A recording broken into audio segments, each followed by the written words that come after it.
All right, good afternoon. Welcome back to the interview room here at Rocket Arena and the 2025 NCAA Tournament. We're joined now by the Alabama Crimson Tide, 90-81 winners over the Robert Morris Colonials to advance to the second round. Please remember to silence your cell phones as a courtesy to the team members and other media in the room.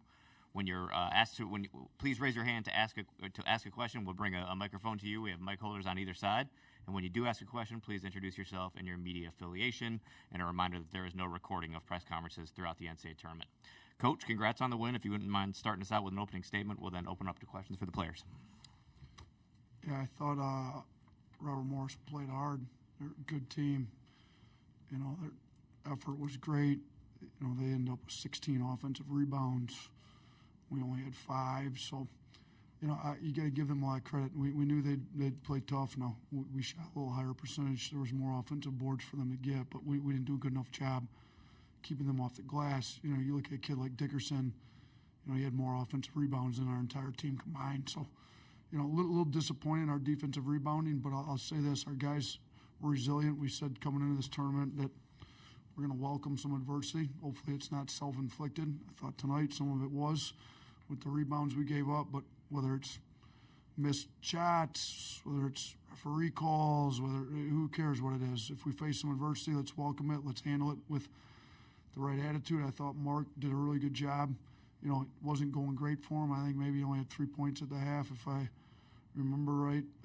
He had 19 in the second half, ended up with 22 and 10 assists. You know, things weren't going great.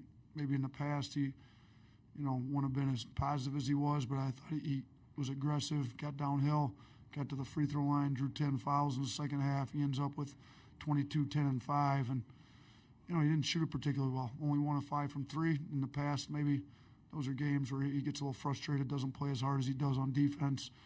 But that wasn't the case tonight. I thought he competed really hard, and that's what we're looking for out of our leaders. You know, Mo had some possessions that maybe weren't the best for him. He ends up with a double-double.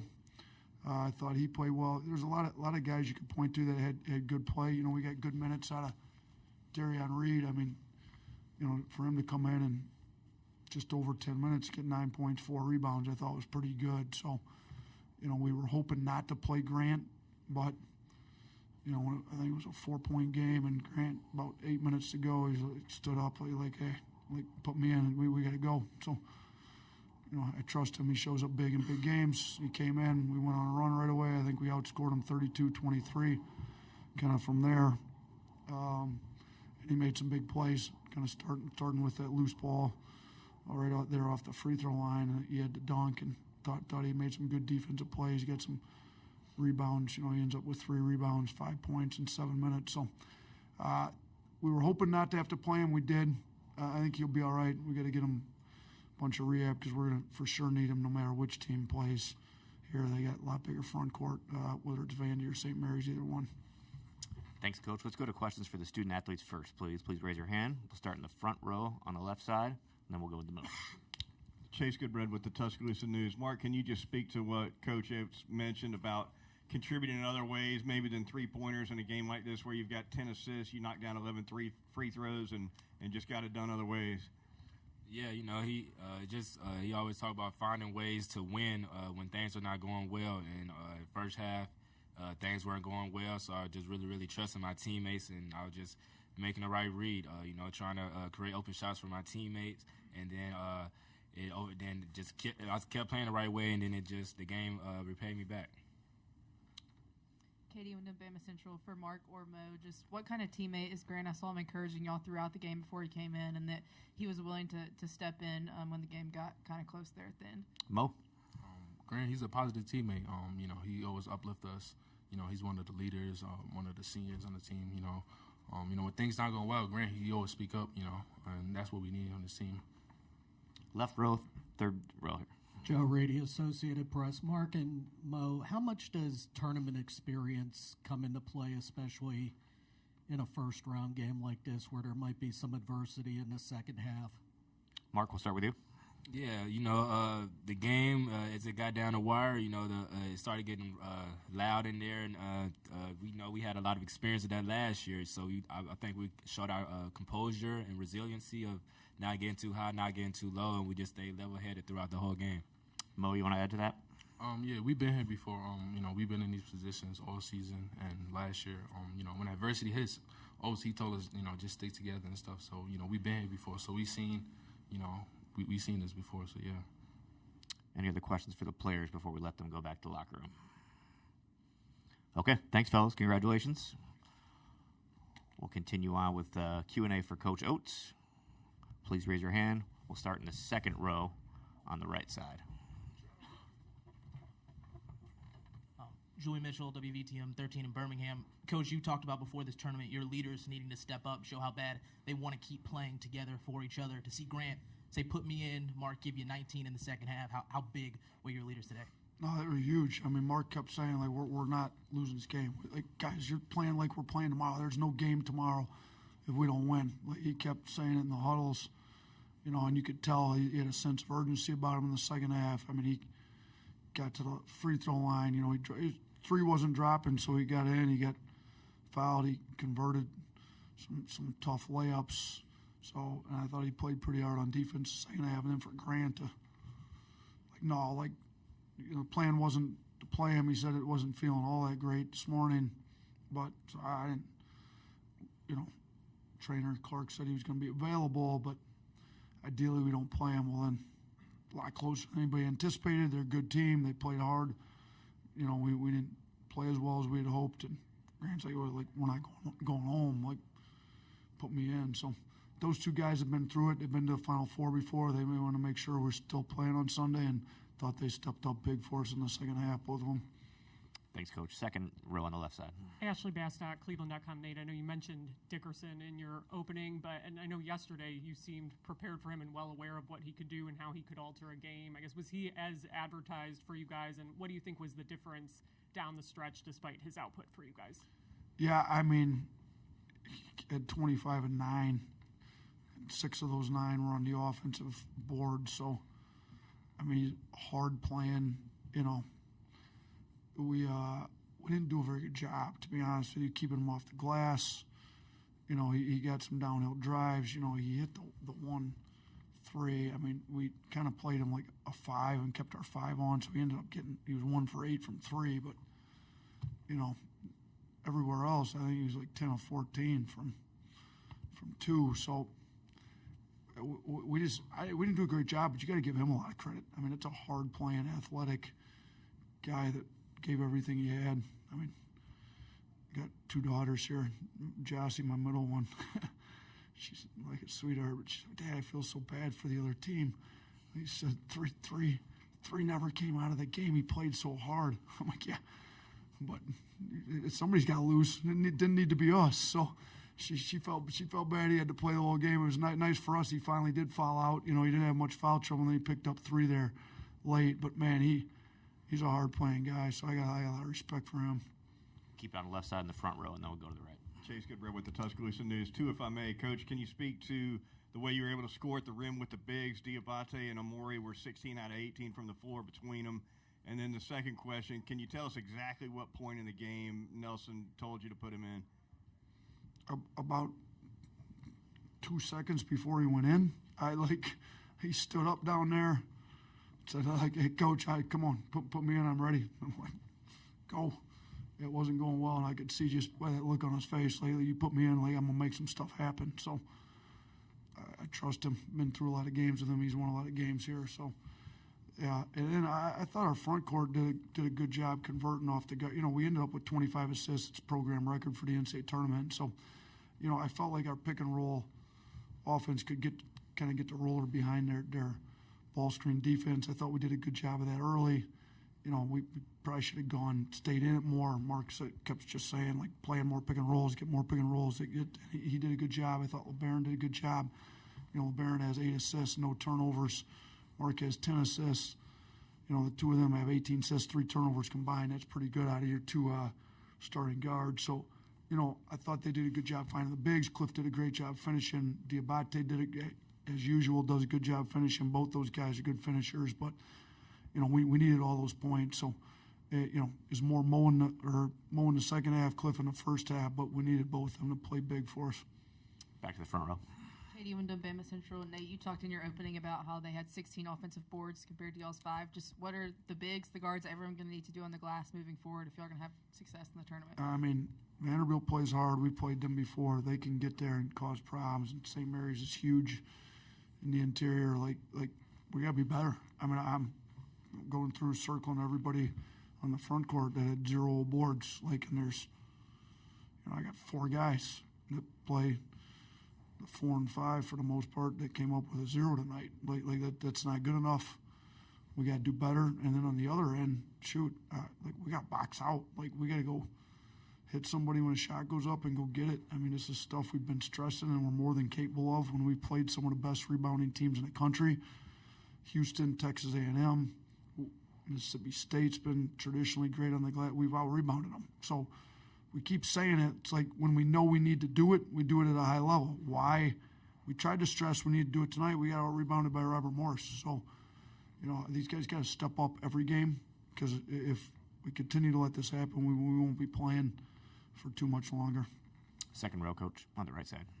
Colin Beasley, Pittsburgh Post-Gazette. Coach, was there anything Robert Morris did to surprise you guys? Like it seemed at some points like maybe your guys overlooked Robert Morris a little bit. I mean, I would hope our guys are mature enough not to overlook him, but I do agree with you that based on the energy, when the game got tight in the second half and the energy previous to that, it wasn't quite the same. And I think maybe jumping on them early, getting up 10 right out of the gate, maybe they thought it was going to be easy. You try to tell them. I mean, I try to explain to them. I was in the MAC for 6 years. We went to 4 tournaments when I was there, 3 as a head coach. Like I told them what our mentality was. Like they got nothing to lose. Like they're out there playing with house money, if you will. Like they're playing free. They're letting it go. They're having fun. Like we can't let a team and we're a better team. We know that. Obviously, we're 2 seed, they're 15, but better teams don't always win if they don't play harder than the other team. So we told them that. I think Mark got a sense of urgency about him. Shoot, they took the lead on us in the second half. I mean, with about 7 to go or whatever it was. So, you got to give them a lot of credit. I mean, we tried to tell our guys how good this team is and what, there's 15 speed 2s, not just once or twice, multiple times, 16s that beat 1s now. It's we got to come ready to go. I guess the good thing is there won't be anybody ranked lower than a 10, I don't think, moving forward. And all these guys, I mean, St. Mary's a really good team. We've already played Vandy. They played in the SEC, best conference in the country this year. So I hope we don't overlook anybody. I'm disappointed with the effort at times. Proud of the guys for the effort there to close them out late. But, yeah, I don't want to say we overlooked them, but it certainly looks like it with the effort at times in the game, especially on the rebounding side of it. Coach, thanks for your time. We'll see you tomorrow.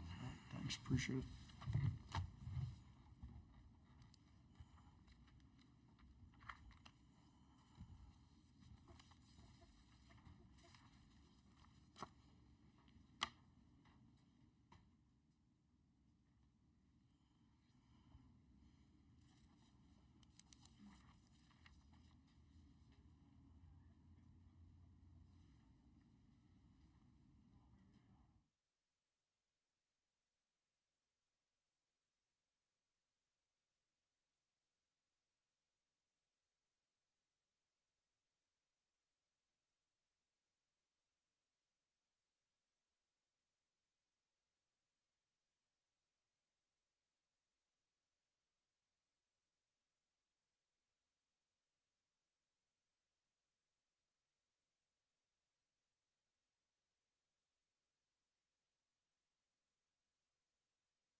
Okay, welcome back. We're joined now by the Robert Morris Colonials. Gentlemen, thank you for joining us. Coach, please start us out with an opening statement, and then we'll open the floor for questions from the student athletes, or for the student athletes. Just incredibly proud of these guys and the way they fought today, as well as the entire season. You know, credit Alabama for some of the plays that they were able to make down the stretch of the game, but I think a lot of people got to understand what I've been saying all year long is the spirit and the competitiveness that these guys play with is contagious, and I think you felt that in the arena tonight. I think you saw that from the way that the fans responded to them, and it's a credit to the way that they approach the game, the way that they perform, and I'm just so proud to be associated with these guys. Thanks, Coach. Let's go to questions for the student athletes first, please. Please raise your hand. We'll start here in the fourth row on the right side. Amarian, my name is Josh, RMU Century Media. Obviously, a lot of the headlines tonight will be about your performance. Being able to, even though it wasn't the result you wanted, even being able to close out this chapter with a win, with a loss on your home court, but still playing amazing. Can you just speak on your performance in this team's effort? I'm grateful to, obviously go out there and have a good game, but it don't mean as much to me. Obviously with the result we got, I go into every game, and I'm pretty sure the guys go into every game not caring about the stats, not caring about, the numbers that pop up on the box score. Ultimately, we just want to win. So, I'm grateful to go out there and, play in front of the home crowd and, have a good game, but I just want to play with my brothers one more time. Additional questions for the student athletes. Let's move on to the right side here, second row. Marian, it did seem like there was some added emotion in this game, going and pumping up the crowd a couple of times and taking more shots than I believe you had in any other RMU game this season. So was there added pressure on you to take more shots and play a little bit harder today? I don't believe it was added pressure on me as far as taking more shots. Coach Toole is very confident of what we can do out there on the court. He always tells us to be aggressive. If we get a good look, let it fire. High percentage shots is what we go by at RMU. So I believe the shots that I took tonight was high percentage shots, whether they fall or whether they fall in the net or not. So. Left. Yeah, go ahead. And Cam Navarro, what are the emotions going through your head after this one? Cam?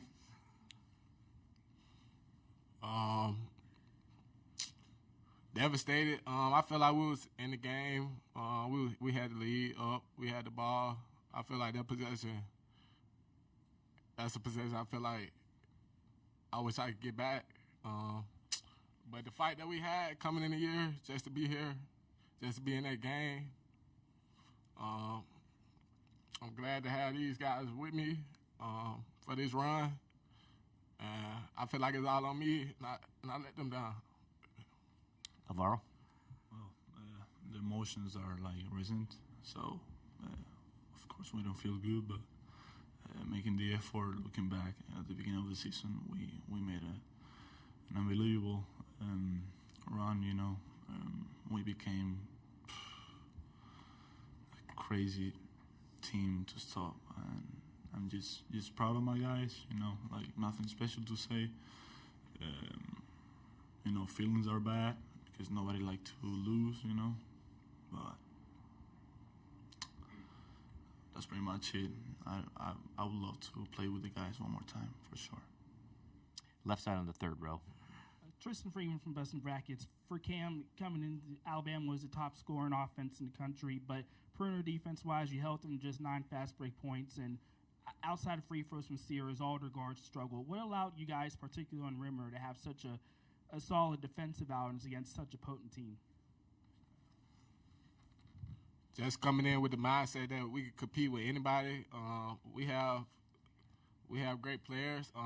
We're a mid-major team, but most of their team came from mid-major, so we was just looking at it like that instead of playing the name in the front, just playing basketball like we're in the backyard. And I feel like we did that. I feel like we had a chance. But some things went one way and some went another. But I feel like we played our heart out today. Fourth row on the right side here. Michael Deemer, Century Media. Amarian and Cam, you guys probably had the most emotion coming onto the bench, right, or leaving the floor. And you guys are in your first, and only played 1 year for this program. What about this program is so special play with this program and only for 1 year? Amari? It's just the brotherhood of the connection. I mean, obviously, y'all, like, on the outside looking in, so y'all don't know what be going on at practices. Y'all don't know, like, the summer grind. Y'all don't know, like, what we had to go through to get to this point. So it's just a connection. And, you know, everybody sacrifices something in order to ultimately win at the end of the day. I think that come into play. And, man, I don't know. I just wish I could just play another game. Like, that's the only thing I'm really thinking about right now. It's just being able to play another game with the guys. Cam? I say putting that jersey on, us coming here, like I said all week, we was rewriting our name. I feel like we did that in a good way. I feel like these two players made a name for themselves nationwide. And for me to be an older guy, I feel like I helped lead them and showed them the way. I gave them tips, knowing that I came from many previous schools, just talking to them every day, and they listening. I love them guys, and I'd be happy to be with them guys again. You too, bro. Back to the second row here in the set.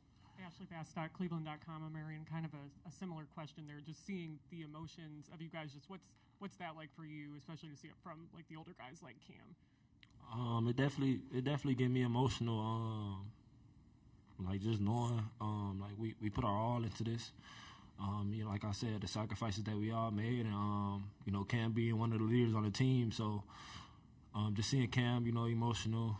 I wouldn't say he made me cry, but it's, I don't know. I feel like we all is one for real. So, like that emotion flowing through the team, like we all feel that same type of way.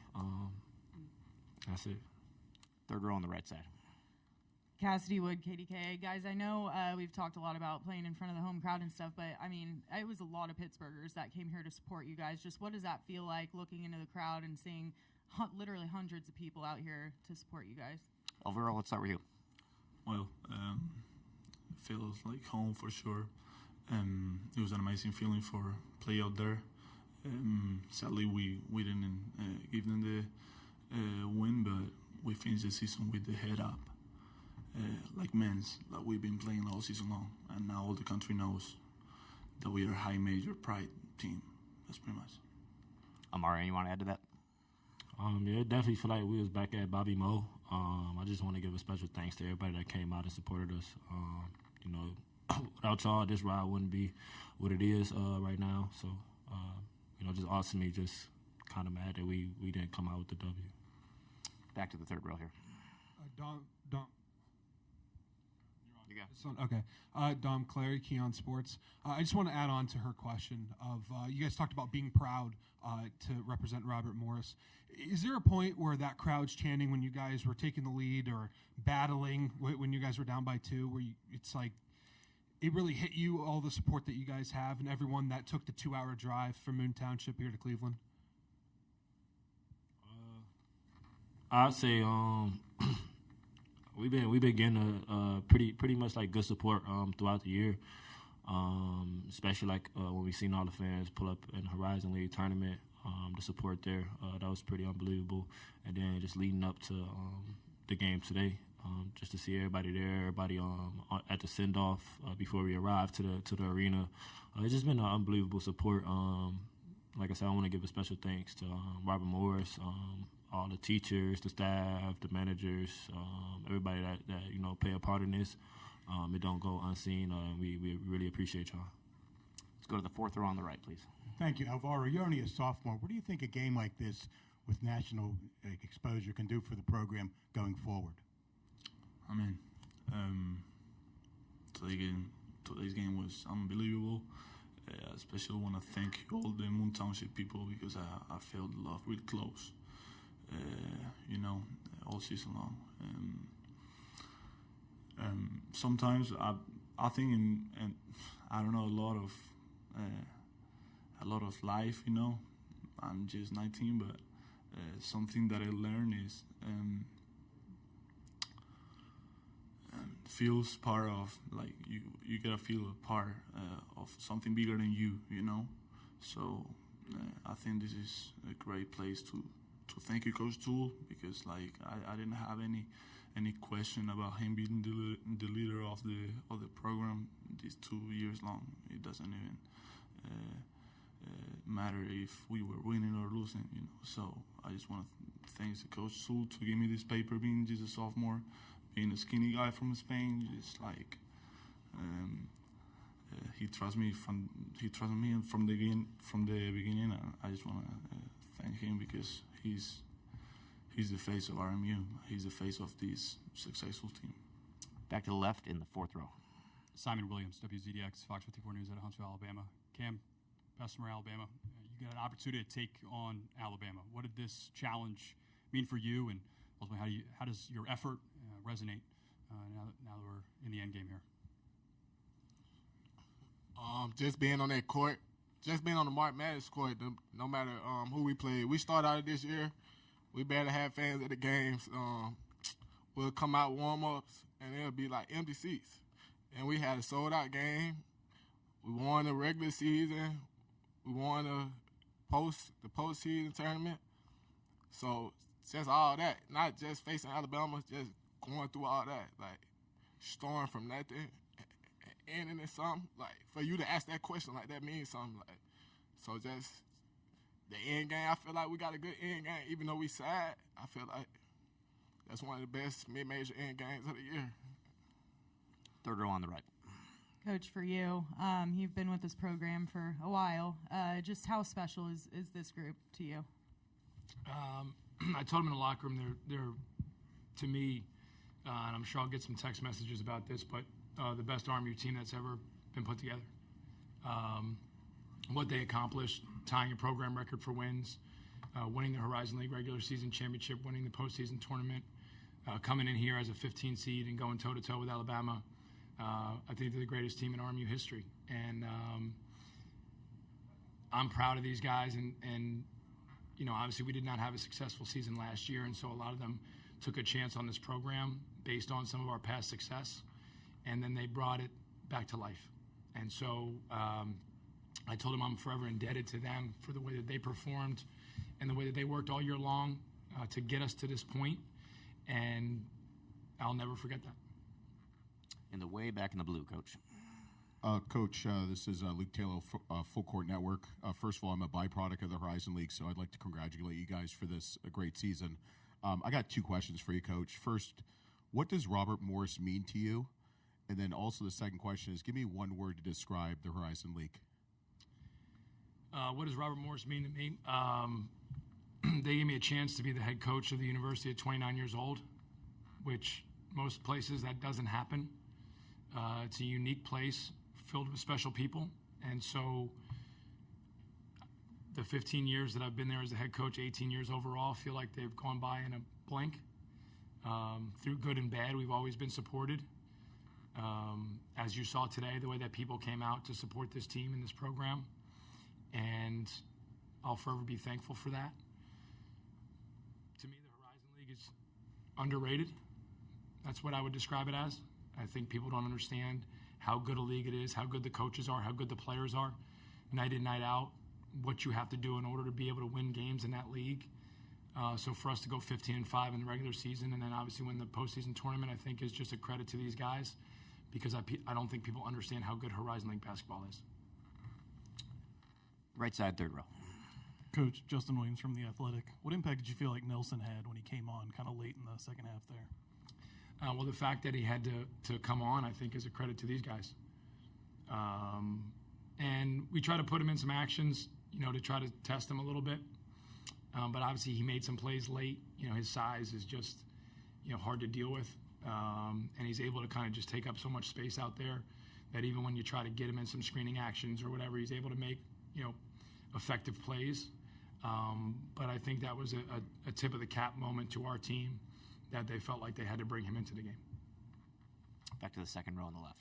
Ashley Bastock, Cleveland.com. Andrew, I know you talked about getting the chance to see Amarian play in his hometown, but to see him perform the way he did today and impact the game in all the ways he did, what was that like for you in real time?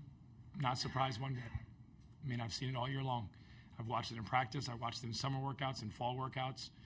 The guy's an ultimate competitor. These three guys up here are warriors. They absolutely play with their hearts. out of their chest. And, he seemed to be everywhere when we needed to play. We were down 10. He went on a little personal run there and got us back into that game. And I don't think anybody that was associated with Robert Morris basketball is surprised by it one bit, because he did it tonight, but someone has done it all year long, right? Cam's had those moments. Varo's had those moments. DJ's had those moments. Ryan Prather, Josh Omajafo. Everybody has stepped up and made big plays, big shots for this team all year long.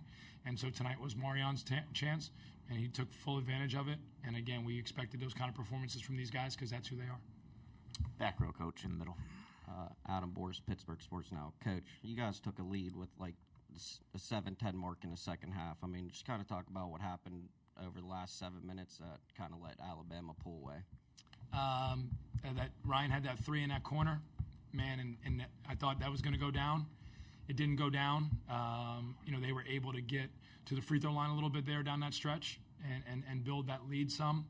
And I thought we had some good opportunities to score during that stretch and weren't able to take advantage. I thought we had a couple costly turnovers during that stretch as well that really kind of fueled their ability to get out, put some pressure on us defensively. But I think, they were able to kind of use some size and strength to be able to put us at disadvantage, and then resulted with them getting to the free throw line. We'll take two final questions, both on the left side, Coach, starting in the third row. Coach was free in Western brackets. It started with the Townsend comeback. You guys were down 17 points, and throughout the season, you came down from 13 plus to Northern Kentucky, Oakland, Horizon League, and then twice today coming back from 10 points down. What about this team gave them the ability to come back from resiliency time and time again? And then can you talk about the run that allowed them to take the lead, considering in most situations teams would just get eventually blown out after that? Just the competitors that these guys are. I mean, we've seen it all year long. And, a lot of times they're the guys that are doing the communications in some of those timeouts, right? So we called that timeout. I think it was 12:39 to go in the game. We're down 10. And these guys are coming in like, this isn't how it's going down, right? And that's how they've always approached it. These guys play fearlessly. And so I knew that they were going to go out and raise their level. Anytime they've challenged each other as teammates, guys have always responded by raising their level. And today was just another example of that. And so in all these environments that we've been in all year long, when we've been down, and guys were even referencing it in the timeout, saying we've been here before, make a play, get a stop, find a shot, right? All the things that they've talked about all year long. And so that's been the mindset that they walked in the door with, and then they exhibited when they touched the court. Last question here in the fourth row. George Michalowski, Pittsburgh Sports Now. Andy, you called this team, you think they're the greatest group in RMU history. I know it hurts right now for them, but what do you want them to remember about this season going forward? I'd like them to remember that they truly became a team. I think that a lot of guys came from differing backgrounds, a lot of new players on the roster, and they became a team. And, I love teams. I've been on a team since I've been 4 years old. And I just love when people are willing to sacrifice in order for the greater good. And they did that. And that's more rare than it should be, I think, in this day and age. And there's so many people that are trying to figure out what they can get out of every situation that they're involved in instead of what they can give. And these guys gave every day. Through good and bad, through me annoying them, they gave. And, they got on each other. They held each other accountable. They challenged each other. And that's what teams are supposed to be about. And so that's what I hope they take away from it, because they all have the ability to impact whatever environment they are in a positive way. And they certainly did that for me, and they certainly did that for this university, and they did that for each other. And I think that that's pretty unique. Thank you. Congrats on a great season, guys. Thanks, guys.